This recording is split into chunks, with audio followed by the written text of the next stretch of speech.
నేనే ముఠా మేస్త్రి, నేనే ముఠా మేస్త్రి. వా, నా స్వప్న సుందర అనుకున్నానే, నా స్వప్న సుందర ఎక్కడా? స్వప్న వీడు మగం మండిపోను. స్వప్న సుందరాడు, స్వప్న సుందరాడు. మళ్ళా ఇలా నీ పని చెప్తాను.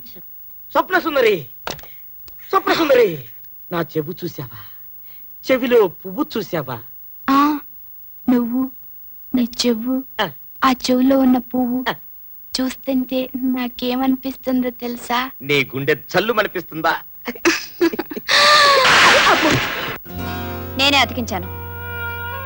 జీవితంలోనే కాదు, ఫోటోలో కూడా నీ పక్కన నిలబట్టడం నాకు అసహ్యం. అసలు ఆ ఫోటో ఎందుకు తెచ్చావు, ఎందుకు తగిలించావు? నీకు పెళ్ళయిందని, ఆ పెళ్లి పెటాకులైందని నీ ప్రేయసులకి తెలియచేయడం కోసం. అసూయ ముందు పుట్టి తర్వాత నువ్వు పుట్టావు. అవును, చాలా కరెక్ట్. నేను నిలువెత్త అసూయని.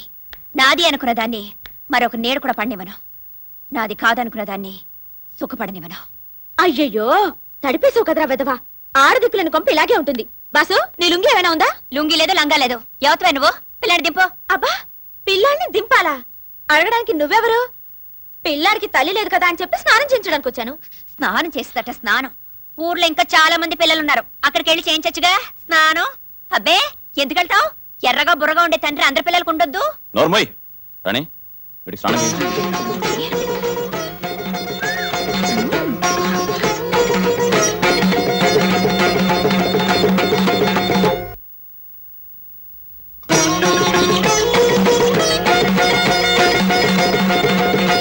ఎలా ఉంది ఫోటో?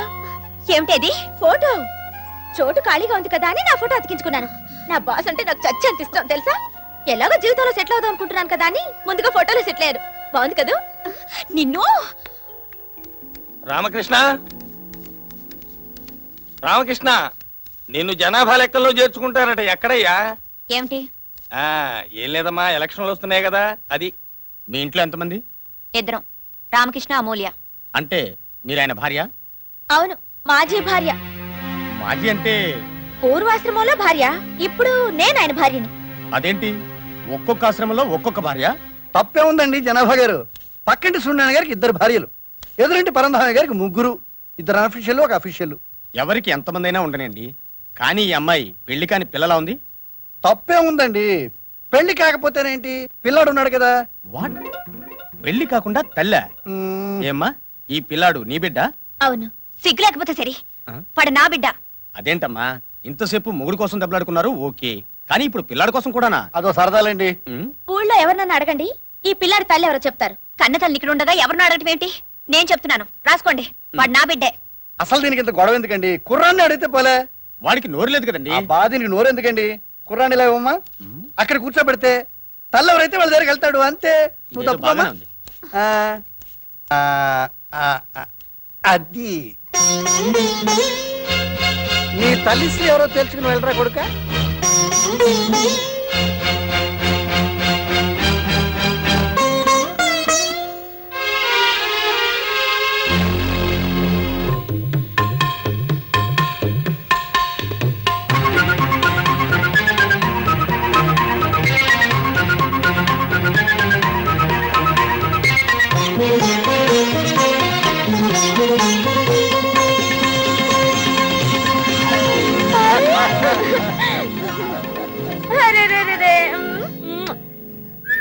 అర్థమైందా? నామనమడే అచ్చుకొచ్చలేవు, పదమ్మా. భలేదానివమ్మా, పక్క వాళ్ళ పిల్లలు, పక్క వాళ్ళ మొగుళ్ళు నీకు కావాలంటే ఎలా?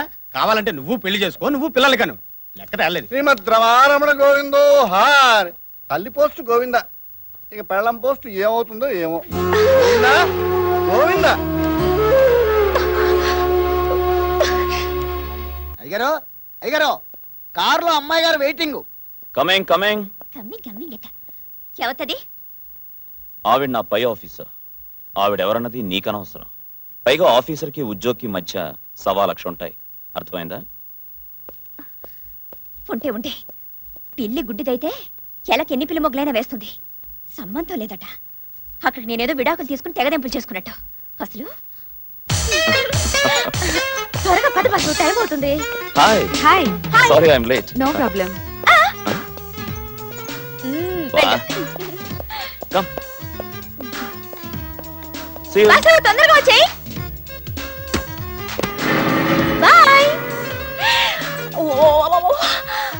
సిగ్గు లేకపోతే సరే. చిచి, హాయ్ నిన్ను. హాయ్ అట హాయ్, సేమ్ పంది మొహం వేసుకుని. ఇదిగా పెరుమాళ్ళు, నీ పేరేంటయ్యా? చిట్టండి. అది సరే, ఆ చెట్టు అంత డ్రైవర్ నువ్వు ఉండగా ఆవిడ డ్రైవ్ చేసుకెళ్తుంది ఏంటయ్యా? అది వాళ్ళిద్దరి మధ్యన మా ఇద్దరి మధ్యన ఉండే అండర్స్టాండింగ్ లేండి. చెప్పాయి. ఆవిడ ఆఫీస్కి వెళ్ళినప్పుడే నేను డ్రైవ్ చేస్తానండి. మరి ఇప్పుడు వాళ్ళు ఆఫీస్కి వెళ్ళడం లేదా? ఎవరండి పెళ్ళాన్ని వదిలేసిన గుమ్మడి పండ్లాంటి మగాడు ఉన్నప్పుడు ఆఫీస్ అయినా ఆడదా ఆఫీస్కి వెళ్తుంటండి. ఒకవేళ ఆఫీస్కి వెళ్ళినా ఆఫీస్ గదినే పడక గదిగా మార్చేసిన అంతే కదండి.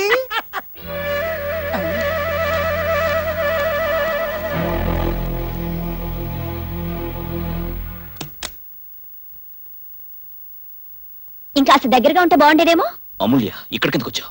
ఏ గుట్టుగా జరుపుకుంటున్న మీ బండారం బయటపడిందనా?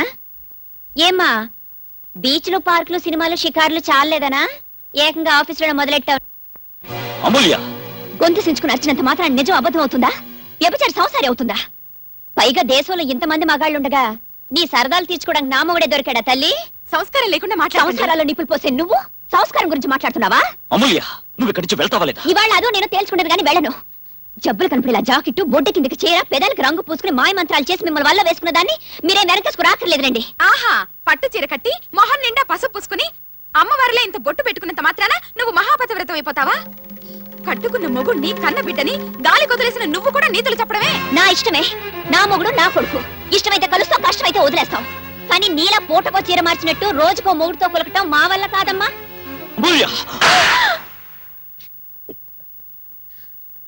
కట్టుకున్న భార్య అన్న గౌరవం కూడా లేకుండా ఉంచుకున్న దాని ముందు అవమానం చేస్తారా? మీరెలా కలిసి ఉంటారో నేను చూస్తాను.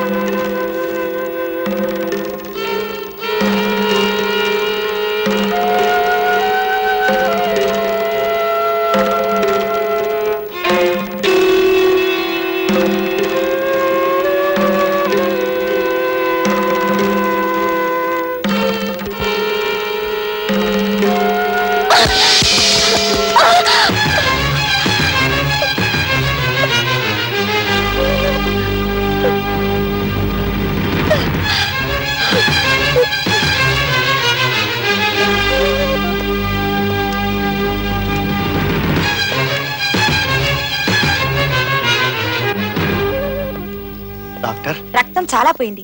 ఆవిడ గ్రూప్ రక్తం ఈ హాస్పిటల్లో లేదు. ఏం చేయాలో తెలియడం లేదు. డాక్టర్ గారు, అమూల్యది నాది ఒకే గ్రూప్. నా రక్తం ఎక్కించండి. సరే రండి. వద్దు బాబు. మావయ్య, నువ్వు రక్తం ఇవ్వడం వల్ల అమూల్యకు జరిగే ఉపకారం కంటే నువ్వు ఇచ్చేవని తెలిస్తే జరిగే అపకారమే ఎక్కువ. అందుకని చూస్తూ ఊరుకోమంటారా? ఆ. మీ అల్లుడిగా అమూల్య భర్తగా రక్తం ఇవ్వడం లేదు. సాటి మనిషిగా నా కర్తవ్యం నెరవేరుస్తున్నాను. ఆమె బతుకులో మార్పు రావాలని నేను ఆశపడుతున్నాను. ఆమెను బతికించాలి నువ్వు ఆరాటపడుతున్నావు. సరే,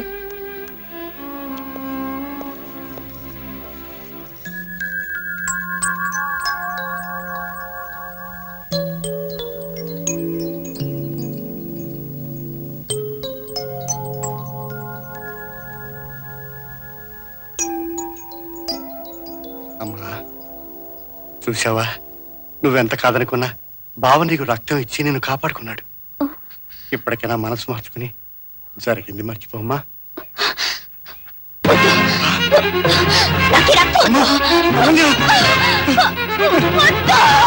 ఏమిటమ్మా ఇది?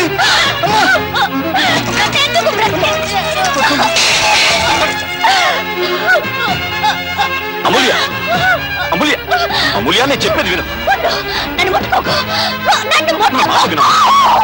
అమూల్య, అమూల్య,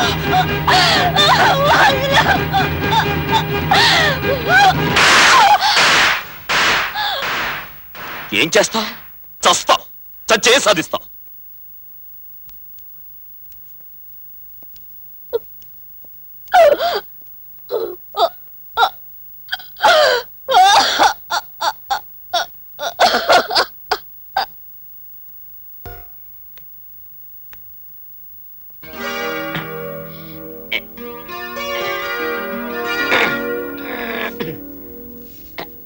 ఆసియా, ఏమిటిది?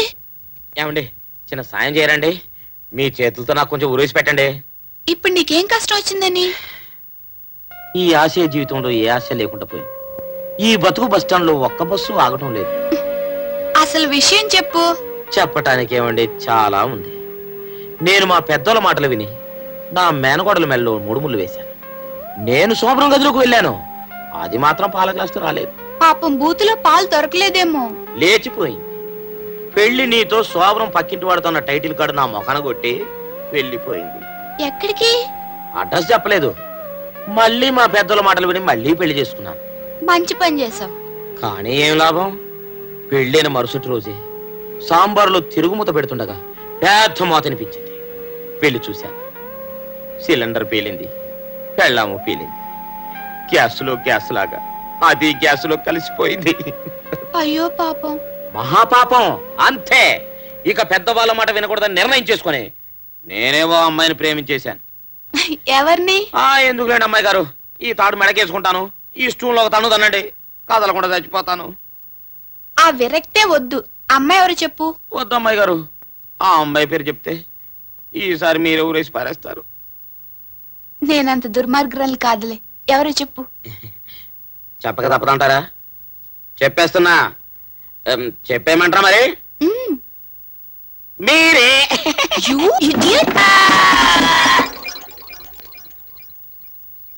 అవును రే, నేను ఊరేసుకుంటుంటే కనీసం వద్దని ఒక మాట అనలేదారా? ఏం లేదన్నా, నువ్వు చచ్చిపోతే నేను స్వప్న సుందరికి లేనేద్దామని. రేపు చెప్తానా నీ పని. స్వప్న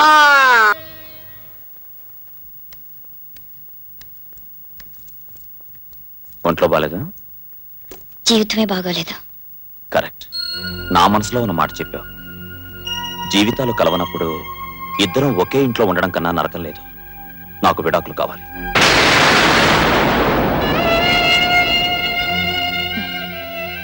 తమలపాకులైతే చుట్టివ్వాలి కానీ విడాకులకు చిన్న సంతకమేగా.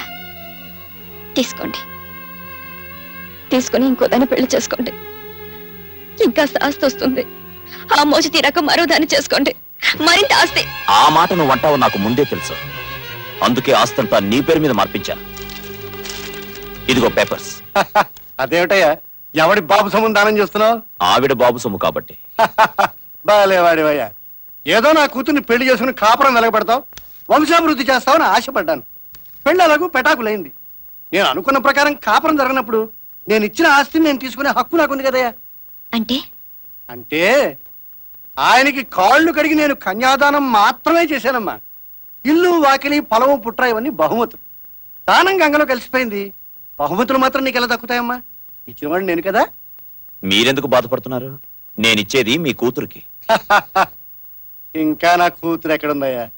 ఎప్పుడైతే నేను చేసిన వైవాహిక బంధాన్ని కాదందో ఆ రోజునే నా కూతురు చచ్చిపోయిందయ్యా. కాకపోతే చచ్చిపోయిన కూతురికి బతికున్న తండ్రిగా ఏటా తద్దినం పెట్టగలను కానీ ఆస్తులు ఎలా ఇవ్వగలయ్యా? నాకు తెలుసు నాన్న, నువ్వు కన్న తండ్రివేనా, నువ్వు మగాడివేగా. అది భార్యో కూతురో ఏ రూపంలో ఉన్న ఆడదానిపై అధికారం చెలాయించడం మీ మగాళ్ళ లక్షణం. మీరు ముష్టి వేసిన ఆస్తితో బతకాల్సిన అవసరం నాకు లేదు. నా దగ్గర ఆస్తి కన్నా గొప్ప ఆత్మవిశ్వాసం ఉంది. తీసుకోండి మీ ఆస్తి. చెప్పానా నా కూతురికి ఆత్మాభిమానం చాలా ఎక్కువని? అన్ని ఇచ్చేసావమ్మా, కానీ నీ పెళ్లికి నేను చేయించిన మంగళసూత్రం మాత్రం ఇవ్వలేదు. అదేమిటి ఇద్దరు అలా అయిపోయారు? అది నేను పెట్టిందే కదా. కానీ అది నేను కట్టిందే. నువ్వు కట్టేవలేవయ్యా, కానీ కట్టిన వాళ్ళ మీద ప్రేమ లేక పెట్టిన వాళ్ళ మీద గౌరవం లేకపోయిన తర్వాత అది మంగళసూత్రం ఎలా అవుతుంది? దాని మీద మీ ఇద్దరికి హక్కు ఎలా ఉంటుంది? ఏమంటావమ్మా? ఆగమ్మా.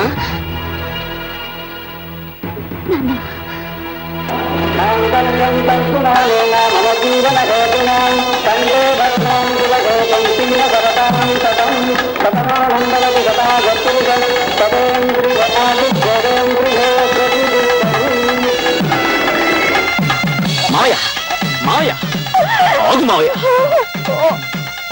మావయ్య, ఏమిటి నువ్వు చేస్తున్నది? ఆవిడ మంగళసూత్రం లాక్కుంటూ ఉంటే నువ్వు బాధపడతావేంటయ్యా? వద్దన్నది నేను కాదు, అక్కర్లేదనుకుంటుంది ఆవిడ.